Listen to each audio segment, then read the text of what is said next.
అపరాధి. ఈ movie direct OTT release చేశారు. కానీ తెలుగులో కాదు, మలయాళంలో. నెట్‌ఫ్లిక్స్‌లో రిలీజ్ చేశారు 2021లో. ఈ సినిమా పేరు 'ఇరుల్'. అదే సినిమాని ఇప్పుడు తెలుగులో డబ్ చేసి రిలీజ్ చేశారు. ఆహాలో స్ట్రీమ్ అవుతుంది. ఇంకా ఈ థ్రిల్లర్ రివ్యూ ఏంటో చూసే ముందు మన ఛానల్ సబ్స్క్రైబ్ చేసుకోండి.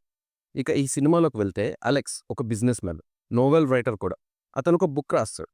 అలెక్స్‌కి 3 మంత్స్ బ్యాక్ నుంచి అర్చనతో రిలేషన్‌షిప్‌లో ఉంటాడు. ఒకరోజు నైట్ అలెక్స్ అర్చనకి ఒక సర్ప్రైజ్ డేట్ ప్లాన్ చేస్తాడు. కానీ అన్‌ఎక్స్‌పెక్టెడ్‌గా వాళ్ళ కార్ దారిలో బ్రేక్ డౌన్ అవ్వడం వల్ల అక్కడే ఉన్న ఒక ఇంటికి వెళ్ళాల్సొస్తుంది.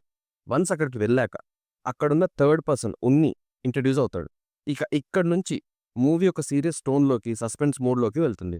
మరి అక్కడున్న వాళ్ళలో సీరియల్ కిల్లర్ ఎవరు అనేది రెస్ట్ ఆఫ్ ది స్టోరీ. ఈ మూవీకి major plus point run time. 1 ½ hour, just 1 ½ hour run time అంతే.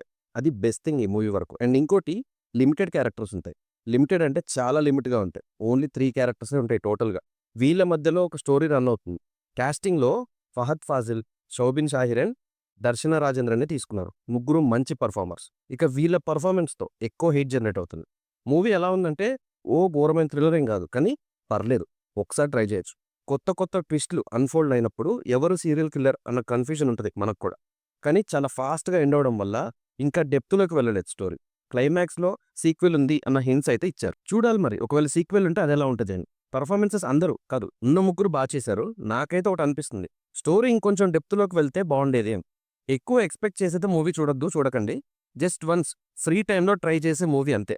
ఇయర్ ఫోన్స్‌లో బెటర్ ఎక్స్‌పీరియన్స్ వస్తుంది. Try if you have time with లో ఎక్స్‌పెక్టేషన్స్. నా రివ్యూ నచ్చితే సబ్స్క్రైబ్ చేసుకోండి.